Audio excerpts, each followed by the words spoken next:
sauti hapa, Mheshimiwa Ole Sendeka hapa alikuwa akizungumzia masuala ya utekaji, na katika mazungumzo yake akawa kwanza amelaani, lakini pia kuna rai ambayo alitoa kwamba watu waendelee kutoa taarifa pindi matukio kama haya yakiwa yanajitokeza. Sasa swala hili limekuwa ni kama sasa hivi limekuwa linazungumzwa sana, na serikali pia imekuwa ikitoa kupitia vyombo vya usalama, imekuwa ikitoa taarifa mbalimbali kuhusiana na namna ambavyo imekuwa ikiendelea kufuatilia haya matukio ambayo yamewezwa kuwa yanazungumzwa mara nyingi ama kuripotiwa. Sasa kupitia hivi vyombo vya usalama, labda mnaweza mkatueleza kuna mafanikio yoyote ya hivi karibuni katika jambo hili, ama kuwakamata baadhi ya watu, ama lolote lile ambalo linaweza kutoa mwanga kuhusiana na swala hili la utekaji? Sawa. Kwa hiyo kama ambavyo umesema, serikali pia kwa upande wake haiungi mkono matukio ya namna hiyo, na yanapotokea serikali kupitia vyombo vyake inabeba jukumu la kuhakikisha inafanya uchunguzi, kuwatafuta wanaohusika kufanya vitendo hivyo vya uvunjifu wa amani, na wahusika ni jeshi la polisi. Kwa hivyo tunaomba wananchi, pale kunapokuwa na tukio la namna hiyo, basi moja kwa moja tutoe ushirikiano kwenye vyombo vyetu vya dola vinavyohusika, ili kazi ya kuwatafuta kwanza hao wanaodaiwa kupotea, na kama kuna watu wanahusika na kutoonekana kwao, basi na wenyewe waweze kutafutwa kwa mujibu wa sheria. Sasa hivi ambavyo vimezungumzwa, kama kuna watu ambao wamepatikana, kwa sehemu kubwa watu ambao wanadaiwa kupotea bado hatujaweza kuthibitisha nani kawachukua, na hata wale ambao wanadaiwa kutoonekana, baadhi yao haijathibitishwa wako wapi, lakini wako ambao walidaiwa kupotea, baadaye tukaja kugundua kwamba hawakupotea. Wote mtakumbuka matukio ya Mwanza, matukio yaliyotokea Dodoma, Mbeya, nadhani na Dar es Salaam hapa. Kwa hiyo sio kila anayedaiwa kupotea anakuwa ametekwa kama ambavyo watu wengi wanasema. Na ni vizuri wa Tanzania, unajua ukisema kuteka maana yake kuna mtu kafanya hicho kitendo.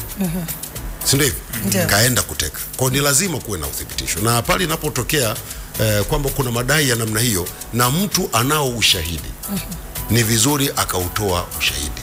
Tutoe ushahidi utakaosaidia vyombo vyetu kuwapata wanaohusika na ushahidi huo. Ukisema walikuja tu vijana wakachukua kaondoka, sasa bado haitoshi. Kwa hiyo hilo na lenyewe sasa haliwafanyi polisi, jeshi letu la polisi, wasitekeleze jukumu lao la kufanya uchunguzi.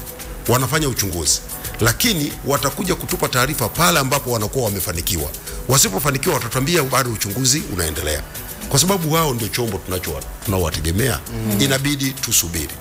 Lakini karibuni kumeanza kutokea trend, dalili na tabia za baadhi ya watu kutumia neno hili kwa malengo ovu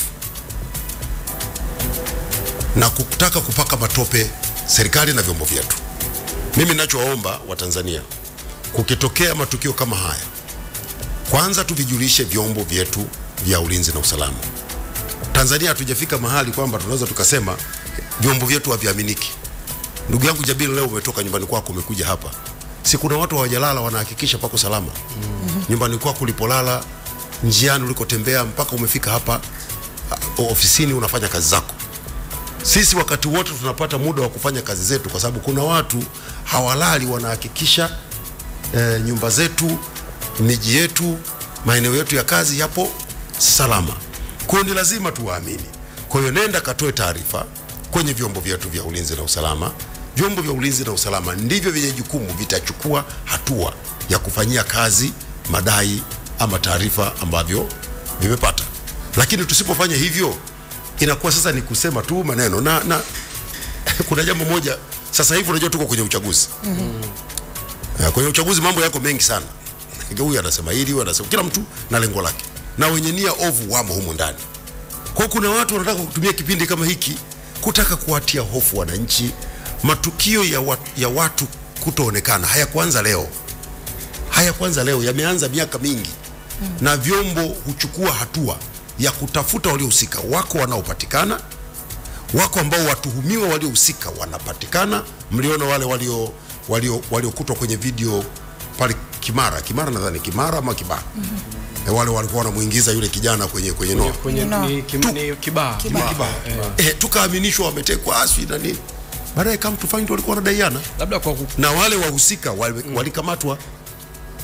Umeona, kwa hiyo yako matukio ambayo wahusika ushahidi ukiwepo na polisi wakaweza kuwafuatilia na kuwafikia, wanawakamata na hao watu wanafikishwa kwenye vyombo vya sheria. Lakini sasa yako matukio unapewa taarifa, polisi wanafanya kazi hawajakamilisha, na hii kazi ya kutafuta watu wanaofanya makosa ya jinai haifi. Unaweza ukafanya tukio leo ukatafuta hata baada ya miaka 10, ukipatikana kosa lako liko pale pale. Hapo mheshimiwa, ndo nilikuwa nataka nije hapo kwamba pengine wasiwasi mkubwa ambao uko hapa sasa hivi ni namna ambavyo haya matukio yamekuwa yakiripotiwa, labda watu wamepotea na imechukua muda mrefu kidogo na bila pengine kupatikana hayo majibu. Kwa hiyo sasa tulikuwa labda kulizungumzia hili la muda kwa sababu kidogo unakuwa unasababisha pengine, kwa sababu unajua vyombo vile kufanikiwa kumpata mtuhumiwa kunategemea pia na namna ambavyo vyombo vimeweza kupata urahisi wa kumtafuta. Sasa unaweza kuwa unamtafuta mtu ambaye pengine yani amefanikiwa kujiweka mbali ama ametoroka tuseme. Ni vigumu kumpata. Kwa vyombo lazima vitumie muda mrefu kumpata, kwa sababu pia haviwezi. Maana mimi nakumbuka wakati fulani askari wetu ukitokea wizi kwenye mtaa, basi wakifika wanakamata vijana wote wa mtaa mzima, weka ndani. Aliyekuwepo na sekwe. Aliyekuwepo sasa hiyo ni kubahatisha. Kwa hiyo ni vizuri vyombo na vyenyewe, na mnajua wote kuna ripoti ile ya haki jinai. Mtu thibitisha kwamba kweli Msigwa amehusika. Si ndio? Lugombe amehusika. Hukuthibitisha, usikimbie eti kwa sababu wizi umetokea EFM. Kwa hiyo wafanyakazi wote kwenye EFM kwenye Kalandinga ndani. Sasa mambo hiyo huko si kufanya kazi kisaki.